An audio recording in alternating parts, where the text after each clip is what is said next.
पर चीनी की करेंगे, जहां पर किस तरह का उत्पादन रह सकता है इसके ऊपर काफी सारी खींचतान चली है, लेकिन फाइनली हम आपको बता सकते हैं एक्सक्लूसिव सूत्रों के द्वारा इंडस्ट्री के थ्रू अब सरकार का जो नंबर निकल के आ रहा है वो 262.5 लाख टन का है। तो clearly much on the lower side जो इनिशियल एस्टिमेट्स थे वहां से, और वो टेबल आपको बताती है कि क्या एस्टिमेट कहां से आता हुआ दिख रहा है।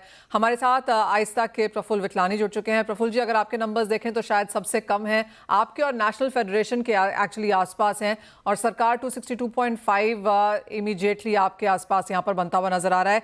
क्या सेंस है, जिस तरह की गिरावट हमने चीनी प्रोडक्शन में इनिशियल एस्टिमेट से आते हुए देखी है, ये मान के चलें कि अब ये शायद फाइनल नंबर्स की तरफ है? ये नंबर जो है एक ले सकते हैं कि ये फाइनल नंबर ही समझ के चलना चाहिए, क्योंकि काफी मिले जो है 350 तो ऑलरेडी क्लोज हो चुकी है। और ये जो डिसीज का जो प्रॉब्लम आया केन में, फिर weightage of the cane, length of the cane, ये सब चीजें की वजह से दिख ही रहा था कि प्रोडक्शन नंबर नीचे ही रहेंगे। और जैसे हम हमेशा आपके चैनल के थ्रू बताते हैं कि हम जनवरी के पहले कोई भी अनुमान देते नहीं है, और फर्स्ट अनुमान हमने 265 का दिया था और सेकंड 258 का दिया है। तो ये हमें लग रहा है कि क्लोज हो जाएगा यही नंबर आसपास। अगर आप हम कहेंगे कि बहुत टाइट मार्केट्स हैं, अब जिस तरह से लगातार रिवीजन लोअर साइड पे है, एक्सपोर्ट्स को मंजूरी दे दी गई है, आप कहेंगे एक टाइट सिचुएशन में खड़े हैं हम अब यहाँ पर? डेफिनेटली हम लोग टाइट सिचुएशन पे है। देखिए, हम ओपनिंग स्टॉक को 79 नहीं 80 पकड़ लेते हैं। जी। एसोसिएशन की एवरेज जो है सबकी, एक समझो पोल का एवरेज है, तो हम्म। एवरेज आती है 260 लाख टन की आज की तारीख में। तो 340 लाख टन की टोटल अवेलेबिलिटी हो गई, 10 लाख टन एक्सपोर्ट जाएगी, तो रह गया 330। 330 में से 290 हमारा कंजप्शन है। हमने 3 बार चेक कर लिया है, वो कहीं से भी कोई भी हम्म। कंजप्शन के बारे में कुछ भी बोल ले हुए, हम्म। 290 के कम नहीं है। और हम्म। हमारे पास 40 लाख टन क्लोजिंग स्टॉक रह रहा है। ये हम्म। 40 लाख टन हमारे लिए 15 नवंबर, 1 अक्टूबर से 15 नवंबर तक की यूटिलाइजेशन के लिए है। हम्म। तो ये हमें थोड़ी दिक्कत तो है देश के लिए। लेकिन कैसा है कि ये 10 साल में एक बार ऐसा आता है, तब गवर्नमेंट एक अच्छा सा एक रामबाण बोल दीजिए या जो भी बोल दीजिए, वो बोल जी। सकती है कि आप 1 अक्टूबर से ही शुगर मिलें चालू कर दो, हम्म। और आपकी यील्ड रिकवरी 15 नवंबर तक जो 45 डेज रहेगी, उसकी जो भी कम आएगी एवरेज से, उसकी हम सब्सिडी दे देंगे।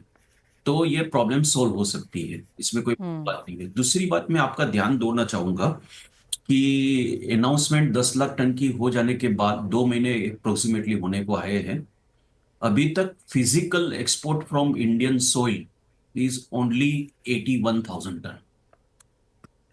ओके। लाख टन में से सिर्फ 81,000 टन ही एक्सपोर्ट हुआ है।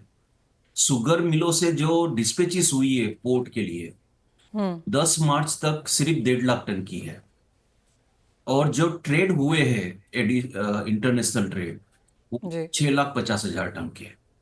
पर कहीं ना कहीं दिक्कतें इस तरह से आ रही है कि जो सौदे पहले यूपी या नॉर्थ की मिलों के साथ कोटे के हुए हैं, तो कोटे के सौदे में पैसा देते समय एक्सपोर्टर डर रहा है कि अगर हम उनको दे देंगे और ये नंबर पे कहीं गवर्नमेंट की कोई रुकावट आ गई, हम्म। तो ये पैसे हमें तो रिफंडेबल नहीं है।